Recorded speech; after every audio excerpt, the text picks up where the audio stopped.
कभी कभी जिंदगी में सपने बड़े नहीं होते, बस हमारी सोच छोटी होती है। और कभी कभी एक छोटी सी सोच बदल देती है पूरी दुनिया। ये कहानी है नवदिया गांव की और उस छोटी सी लड़की की जिसने गरीबी में जन्म लेकर भी आसमान छू लिया। उत्तर प्रदेश के एक शांत और छोटे से गांव नवदिया में रहते थे रामलाल।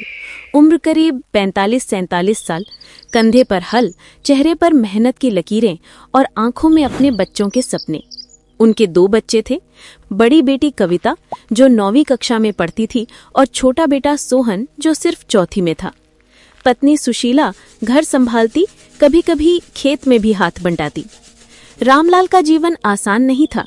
खेत छोटा था, बारिश के भरोसे खेती होती थी और हर साल फसल का नतीजा भगवान की मर्जी पर होता था। फिर भी वो रोज सुबह सूरज निकलने से पहले उठते, हल संभालते हुए खेत की ओर चले जाते। गांव में अमीर किसान भी थे, जैसे वीरेंद्र सिंह। बड़ा घर, गाड़ियां, पंपिंग सेट, खाद, बीज, सब कुछ। पर बर्ताव ऐसा मानो गांव उन्हीं की जागीर हो।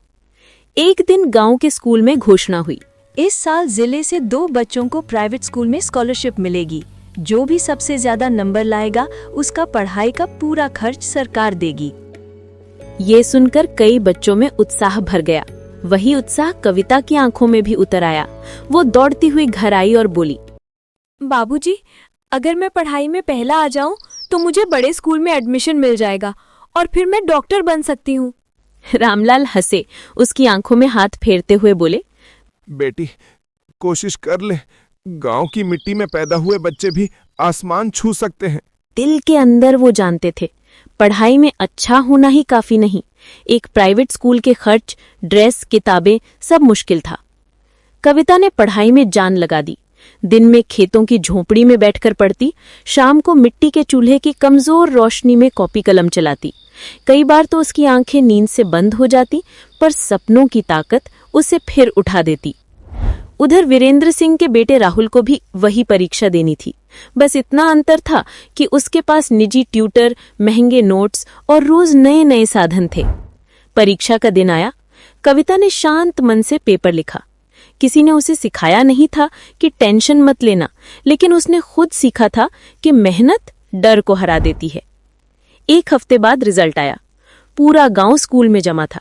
जब प्रधानाध्यापक ने लिस्ट पढ़ी तो पहले नंबर पर नाम था कविता रामलाल, 93.8%। पल भर के लिए कविता शांत खड़ी रही, फिर उसके चेहरे पर धीरे धीरे मुस्कान फैल गई। गांव में बच्चों ने ताली बजाई। सुशीला की आंखों में खुशी के आंसू थे और रामलाल ने चुपचाप आकाश की ओर देखा, जैसे पहली जीत उन्होंने भगवान को समर्पित की हो। लेकिन उसी वक्त वीरेंद्र सिंह आगे आए। चेहरा कड़ा था। मास्टर साहब, ये लड़की बड़े स्कूल कैसे जाएगी? फीस, किताबें, ट्रांसपोर्ट सबकी जरूरत होगी। ये लोग कहाँ से देंगे? ये तो नाम खराब होगा गांव का। सब खामोश हो गए। कविता की आंखें पहली बार डगमगाईं। तभी प्रधानाध्यापक ने कहा, सर, सरकार स्कॉलरशिप दे रही है, सब खर्च उनकी ओर से होगा। वीरेंद्र सिंह हंसा। अच्छा, फिर तो ठीक है, पर ध्यान रखना, बड़े स्कूल में किसान की बेटी अकेली नहीं टिक पाएगी। उसकी ये बात कविता के दिल में चुभ गई। लेकिन कुछ बातें इंसान को तोड़ती नहीं, बल्कि मजबूत बनाती हैं। नया स्कूल, पहली क्लास, बच्चों के पास नए बैग, महंगी घड़ियां, चमकदार जूते थे। कविता के जूते पैबंद लगे थे। कुछ बच्चों ने धीरे से फुसफुसाया, गांव से आई है, देखो कैसे कपड़े हैं। लेकिन कविता चुप रही। उसे अपनी पहचान छिपानी नहीं थी, उसे बदलना नहीं था, बस आगे बढ़ना था। धीरे धीरे उसकी मेहनत ने सबका सम्मान जीत लिया। टीचर्स उसकी तारीफ करने लगे। एक दिन क्लास में अचानक राहुल खड़ा हुआ, वही वीरेंद्र सिंह का बेटा। उसने कहा, मैम, आज मेरी माँ बीमार थी, मैं होमवर्क नहीं कर पाया। कविता से पूछ सकता हूँ नोट्स? क्लास चुप हो गई। कविता ने मुस्कुराकर अपनी कॉपी उसकी ओर बढ़ा दी। राहुल ने धीमे से कहा, माफ करना, मैं सोचता था तुम कमजोर हो, पर तुम तो सबसे स्ट्रांग हो। 2 साल बीत गए। कविता जिले की टॉपर बनी और मेडिकल एंट्रेंस के लिए चुनी गई। जब इंटरव्यू में उससे पूछा गया, तुम डॉक्टर क्यों बनना चाहती हो? तो कविता ने बहुत सरल शब्दों में जवाब दिया, क्योंकि मेरे गांव में आज भी लोग पैसों के अभाव में मर जाते हैं। मैं चाहती हूँ कि कोई माँ अपने बच्चे को सिर्फ इसलिए न खो दे कि वहाँ डॉक्टर नहीं था। कमरे में बैठे सभी इंटरव्यूअर्स कुछ क्षणों के लिए चुप हो गए। आज 5 साल बाद नवदिया के छोटे से अस्पताल में नई सफेद कोट पहने डॉक्टर खड़ी है। उसी अस्पताल में जहां कभी दवाइयों के बजाय भगवान का भरोसा दिया जाता था। गांव की औरतें कहती हैं, अब नवदिया में किसी को शहर नहीं जाना पड़ेगा।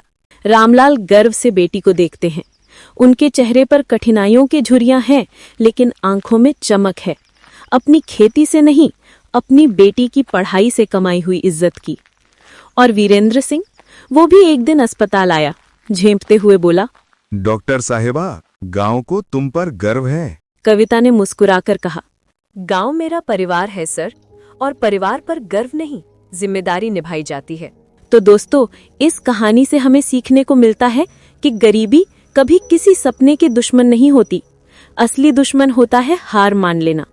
मेहनत, धैर्य और सीखने की इच्छा किसी भी मिट्टी को सोना बना सकती है।